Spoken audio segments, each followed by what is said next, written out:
I don't care who you are. At some point, you're going to be down. The question is, do you stay down or do you come back? The greatest opportunity you'll ever have is when you're nearly beaten. All right, you've heard these guys' stories of making a comeback. Now it's your turn. If you've ever been down, or sooner or later you're going to be down, we're going to show you exactly what you can do to make your brilliant comeback. Olympian Dan O'Brien was the face of Reebok in 1992 when he was featured in the famous Dan and Dave ad campaign, only to face national embarrassment when he failed to make the U.S. team. But Dan stayed focused on his dream and 4 years later won gold in the '96 Olympics. Barry Moltz helps businesses come back from failure and is the author of Bounce. All right, Barry, start with you. First thing for somebody to do when they're down? I think first thing you have to do is you got to grieve. I think you got to have a pity party. I think you got to cheer the darkness. Well, give me an example. Okay, let's say what in the case of Don here, he's blown up. He was supposed to what? Celebrate and say, I screwed up. Look how great I am? I think you got to feel sorry for yourself. Something bad really happened to you, Don. And I think you got to say, God, something really bad. Do it for 24 hours. Then I think you got to bounce. You got to let go, and you got to move on and take an action like Don did to get to another success. So first wallow a little bit. Allow yourself that pity. Don, good advice? Yeah, and I think you keep your eyes open while you're wallowing. You say, what can I learn from here? What's one thing I can take away from this experience that I can bring with me moving forward? Okay, Barry, you say there were 4 things to do after that. And the first one is just let go of the failure. I think you got to let go. Sometimes we spend far too much time looking to see what there is to learn. Sometimes failure just stinks and there's nothing to learn right at this moment. I think you then have to let go. You got to give up the shame. You got to face your fear. And then you have to take some small action like Don did here so you can get the confidence back to get to another success. Okay, Dan. Barry, but you believe in something a little different, not in this learn from the failure. You're not a believer in that. I think that there always isn't something to learn from failure. Sometimes it just stinks, or maybe we just can't learn from failure right now. I think we have to understand that failure is just part of a business life cycle. There's success, there's failure, and to have resiliency, to develop true business confidence, we need to thrive through the series of ups and downs, which is the life cycle. Dan, around you, because you're going to always amplify whatever the misery is, and if you take it outside, it's maybe not going to seem as bad as it is. I think it's good to have someone outside to tell you, guess what? You've been good before, you can be good again. That's why I think that trophies, certificates, all those things in your office and your desk are great reminders. The bad times, they don't last forever. You were up before, guess what? You're down now, but you're going to be up again. I always say, it's not, whatever you're living right now, it's not forever. It's going to. Right. Here are the playbook plays. You got to take a break. Allow yourself to feel bad for a while. Wallow in it, man. Grief is good, because you can't get back up without feeling bad first. Know exactly what you're trying to accomplish when you're ready to let go of that grief. Sometimes learn from the failure. I say always learn from the failure. Learn from it, then write it off. Think like a boxer. When focusing you're down and out, it'll leave you an opening for that counter punch. More big ideas straight ahead. Barry, is part of the, in a situation like this where you have to make the right turn, is it almost completely risky to be risk-averse because you almost have nothing to lose, and risk, you got to embrace it at that point? You know, failure, Donnie, really does give us choices. When we're failed, when we're down, we're out, we have no place to go except up. So now's the time to take action, take another risk, because you got nothing to lose. Well, I want to talk about fear and anxiety. Barry, is it fair to say, then, if we're going to be as successful as we can be, all of us have to almost have that failure, have that, you know, we have to come back, otherwise we'll never know how great we can be? We have to realize that failure is just a part of life, just like success is. It really is a cycle. And it's okay to be afraid. We're afraid of so many things. I'm afraid to fly, but now I fly 100 times a year. How do I overcome it?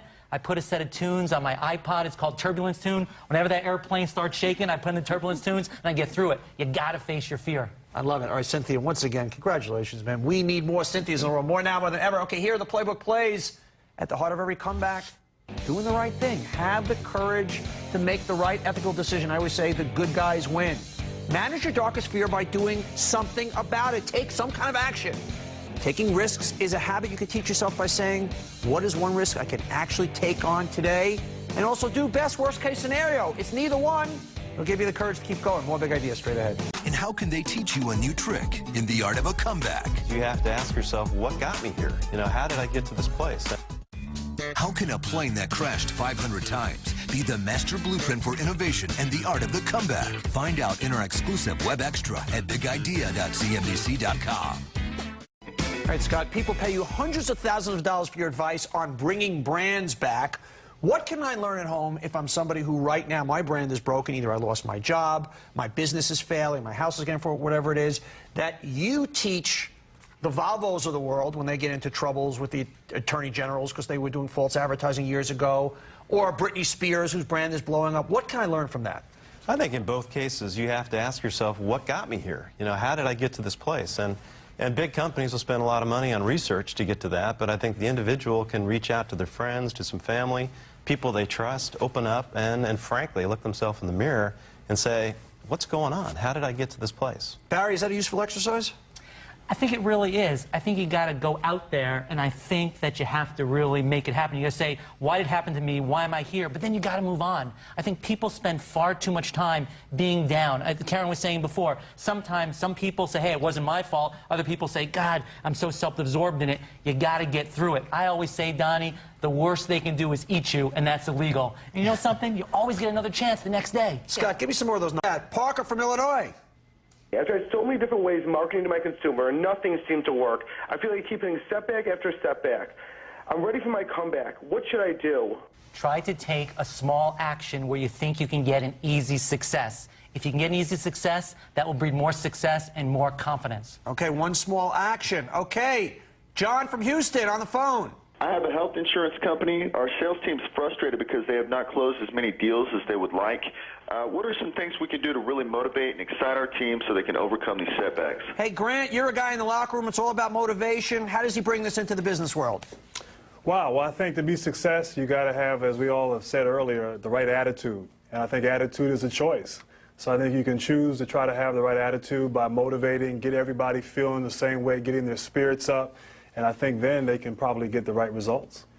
Don, what's the key to motivation for you, especially when when it's not going well? How do you stay motivated? Inspiration, the visualizing success, visualizing being successful and the outcome of what success brings to you. I think reward is very important. We learned that from an early age. Give some type of reward. And so for motivating my sales team, I give everybody ownership in the development projects that they work on. So ownership motivates. Find out what they want, give it to them. Gary from New Jersey. My huge setback right now is I cannot find a distributor. I'm thinking about going ahead with production anyway, but I'm financing this through my home equity line of credit. I'm afraid this will put me back even further and put my family at risk. Should I go forward anyway? Barry, this is a guy who's embracing risk in a tough situation. You're nodding your head no, though. No, I think you have to find a distributor. You know, just because you build it doesn't mean people will come. You got to find someone that's going to sell your product before you make the product. So I would wait until you can get out in the market. Nathan from D.C. I have this huge setback. I've put all my money, all my time and effort into this idea. I know it works, but I have no money left, and I need help. I have no idea what to do. Don, I mean, guys put it all on black. What does he do? You got to go. There's always going to be money for a good deal. You just got to keep looking for that money. Find people, go to your friends, go to business associates, go to people and tell them about your idea. Promote your idea. Call the Washington Post or the Uptown Citizen in Washington, D.C. Tell them about your idea. Get that idea out there. You got a good idea, a good product, you'll find somebody who will buy it or will put money into it. So from California. I have this amazing company that I poured my heart and soul and every resource I have into it, and we have been unable to secure the financing to move to the next level. And this is the biggest setback I've experienced so far, and we're looking at this point at closing up shop. Is this something I can come back from? Barry. The question is, can you scale it back? Can you morph it into something else? There's many ideas, or many businesses start over here and become something else. Is there a kernel of your company that you can get small and then move it forward? Okay, final playbook is next. Barry, playbook. Set patient interim goals. Small successes are going to give you the renewed confidence in order to meet your large visions. Cynthia. Yeah, use it as an opportunity to step back and reevaluate your life, and don't be afraid to break out, go in a different direction, take a risk, and don't let your fears hold you back. Grant, final playbook on coming back. Yeah, no matter what, you have to believe. You have to believe in yourself. You have to believe that you're capable, that even though you've had this setback, you still can be successful and you still can overcome. My final play, the word snapshot. No matter how bad it is, it's only a snapshot in time. There's always tomorrow. We'll see you next time.